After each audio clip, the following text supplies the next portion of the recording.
কাফনের কাপড়ে চিরকুট, হুমকি, বোমার বিস্ফোরণে অস্থির মেহেরপুরবাসী। বেড়ে গেছে হত্যা, ডাকাতি, চুরি ছিনতাইয়ের ঘটনা। আতঙ্কে দিন কাটছে জেলাবাসীর। মেহেরপুর প্রতিনিধি উম্মে ফাতেমা রোজিনার তথ্য ছবিতে ডেস্ক রিপোর্ট। বোমা আর চিরকুট পাঠিয়ে হুমকিতে অতিষ্ঠ মেহেরপুরবাসীর জীবন। গেল ৫ মাসে জেলার ৬টি স্থানে ঘটেছে বোমার বিস্ফোরণ। হুমকি দেয়া হয়েছে ৮ জনকে। ২৬ ডিসেম্বর গাংনী উপজেলার তেঁতুলবাড়িয়া গ্রামের একটি দোকানের শাটারের সাথে বোমা ঝুলিয়ে রাখে দুর্বৃত্তরা। তার আগের দিন বিস্ফোরিত হয় কৌটার মধ্যে রাখা বোমা। এরকম বিস্ফোরণ ঘটেছে আরও ৬ জায়গায়। সাধারণ মানুষের মাঝে ছড়িয়ে পড়েছে বোমা আতঙ্ক। একটা সিটি আছে কাফনের সাথে বাঁধা।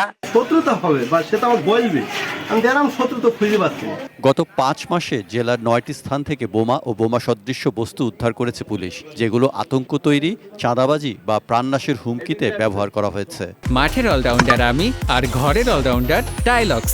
টাইলক্স টয়লেট ক্লিনার, ক্লিন মানেই টাইলক্স। কোন সময় কোন জায়গায় ডাকাতি হচ্ছে, কোন জায়গায় ছিনতাই হচ্ছে। একটা হচ্ছে যে পুলিশও তার যে করবে তার মোরাল ক্যারেজটা অনেকটা ভেঙে গেছে। এরা প্রশাসন যদি এগুলা সুন্দরভাবে তদন্ত বা পদক্ষেপ নেয়, নিলে এটা আরো হয়তো বা চুরি কমে যেতে পারে আমাদের। জেলা পুলিশের তথ্য মতে গেল ৫ মাসে ৫টি হত্যাকাণ্ড থানায় রেকর্ড হলেও লাশ উদ্ধার হয়েছে আরও ৬টি। পুলিশ সুপার বলছেন অপরাধীরা পার পাবে না। বা ধরে নিচ্ছে যে এখন হয়তো আমরা অতটা তৎপর না, এরকম ধরে নিয়ে করছে, কিন্তু আমরা আসলে সেই সুযোগ তাদেরকে দিতে চাই না। আমরা আমাদের অভিযান, আমাদের প্রচেষ্টা আরো জোরদার করতে চাই। এরই মধ্যে ২টি সড়কে ডাকাতি, একের পর এক চুরি ছিনতাইয়ের ঘটনায় আতঙ্ক বিরাজ করছে সাধারণ মানুষের মাঝে। দ্রুত আইনশৃঙ্খলা পরিস্থিতির উন্নতি চান মেহেরপুরবাসী। Saikat Dasgupta, desk report, ATN news.